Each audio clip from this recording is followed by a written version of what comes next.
हाय दोस्तों। मम्मी के नुस्खे में आप सभी दोस्तों का दिल से बहुत बहुत स्वागत है। दोस्तों, आज कहा जाए तो हर 100 में से 70 to 80% लड़कियों को पीसीओडी या पीसीओएस की प्रॉब्लम है। और इस प्रॉब्लम को लोग ना बहुत ज़्यादा बढ़ा चढ़ा करके बताना शुरू कर देते हैं। लेकिन दोस्त, मैं ये कहूँगी कि ये एक बहुत बड़ी प्रॉब्लम नहीं है।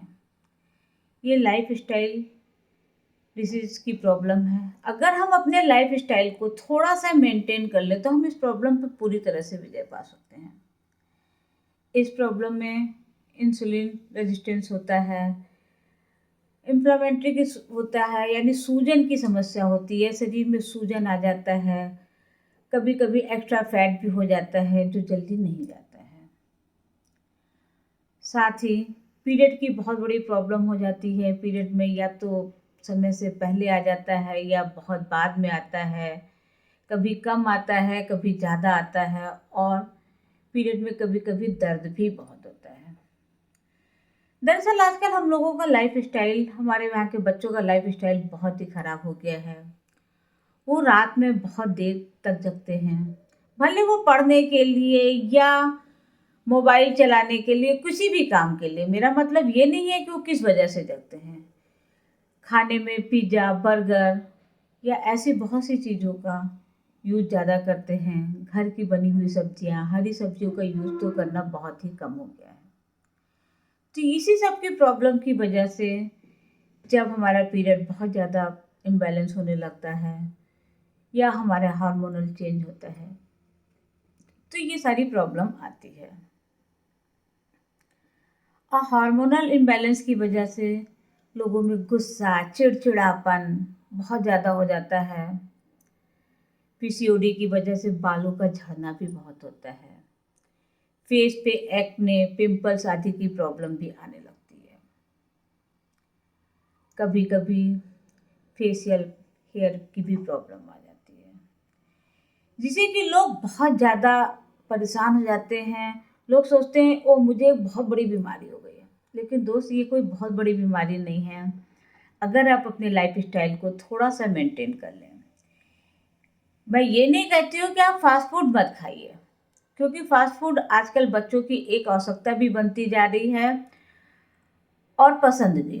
तो आप खाइए, लेकिन महीने में 1 या 2 बार थोड़ी अपनी सब्जियों में ऐसी सब्जियों को शामिल कीजिए जिनमें प्रोटीन और ओमेगा की मात्रा हो। अपने खाने में पंपकिन सीड, साथ में फ्लैक्स सीड को जरूर शामिल कीजिए, क्योंकि फ्लैक्स सीड में ओमेगा बहुत अच्छा रहता है। और कहा जाता है कि अगर वेजिटेरियन लोगों को ओमेगा की कमी हो रही है ना, तो वो फ्लैक्स सीड से ही पूरी कर सकते हैं। तो अपने खाने में फ्लैक्स सीड को तो ज़रूर शामिल कीजिए। साथ ही प्रोटीन युक्त डाइट का भी यूज़ कीजिए। हो सके तो कुछ दिन के लिए एक अच्छा प्रोटीन पाउडर, और मैं तो सजेस्ट करूँगी कि आप मोदी केयर का प्रोटीन यूज़ करके देखिए। वाकई में बहुत ही अच्छा प्रोटीन है। इसका ऑल प्रोड प्रोटीन पाउडर एक ऐसा प्रोटीन पाउडर है ना, जिसे शुगर के मरीज भी ले सकते हैं, आसानी से ले सकते हैं, क्योंकि इसका अपना कोई टेस्ट नहीं होता है। आप इसे किसी भी खाने के साथ, दाल में, सब्जी में, यहाँ तक कि आटे में मिलाकर रोटी भी सेक देना, तब भी इसका प्रोटीन खराब नहीं होता है। साथ ही थोड़ा समय पे सोइए, और हो सके तो बहुत जल्दी तो नहीं कर सकते हैं, लेकिन 7 से 8 के बीच में आप उठ भी जाइए, जिससे थोड़ा एक्सरसाइज भी हो सके। आजकल हमारे यहाँ के बच्चों का बहुत ज़्यादा प्रॉब्लम होता है कि दिन भर कंप्यूटर पे, लैपटॉप पे काम करते रहते हैं, उनके पास चलने की भी समय नहीं रहता है। तो हर आधा घंटा, 1 घंटा काम करने के बाद 5 मिनट खड़े खड़े वॉक कर लीजिए। खाना खाने के बाद हो सके तो 5-7 मिनट वॉक कीजिए। थोड़ा सा गुड़ मुंह में ज़रूर डालिए, जिससे खाना डाइजेस्ट अच्छा हो जाए। क्योंकि डाइजेशन की प्रॉब्लम ही सारी प्रॉब्लम की मेन जड़ होती है। जब डाइजेशन इम्प्रूव नहीं होता है, डाइजेशन सही से नहीं होता है, तो ये पीसीओडी की प्रॉब्लम, कॉन्स्टिपेशन की प्रॉब्लम, सारी प्रॉब्लम यहीं से शुरू होती है, जिसे कि कोई ध्यान नहीं देता है। लोग सोचते हो मुझे पीसीओडी हो गया, मुझे तो कॉन्स्टिपेशन की प्रॉब्लम है, बार बार लोग डाइजेशन को लेकर के क्यों ही परेशान रहते हैं। नहीं दोस्त, अगर डाइजेशन अच्छा नहीं होगा ना, तो ये सारी प्रॉब्लम तो आएगी ही आएगी। अपने लाइफ स्टाइल में थोड़ी सी एक्सरसाइज को भी शामिल कीजिए। कम से कम 40 मिनट की एक्सरसाइज जरूर कीजिए। अगर एक हफ्ता लगातार ना हो सके तो हफ्ते में 3-4 दिन तो जरूर ही कर लीजिए। और एक्सरसाइज में सबसे अच्छी एक्सरसाइज होती है कि या तो आप टहलिए या स्लो मोशन में जॉगिंग कीजिए। जॉगिंग का मतलब मेरा ये नहीं है कि आप बहुत तेज दौड़ लगाइए और आपकी सांस फूलने लगे, फिर आप 2 दिन बाद कहिए कि ओह ये तो बड़ा मुश्किल काम है, ये तो मैं नहीं कर सकता। तो ऐसा मत कीजिए। और अगर आप अपने खाने में प्रोटीन युक्त खाना खाते हैं, ओमेगा का यूज करते हैं, तो मैं आपसे ये पूरी तरह से वादा कर सकती हूँ कि मुश्किल से मुश्किल 2 से 3 महीने में आपकी पीसीओडी की प्रॉब्लम तो सॉल्व भी हो जाएगी।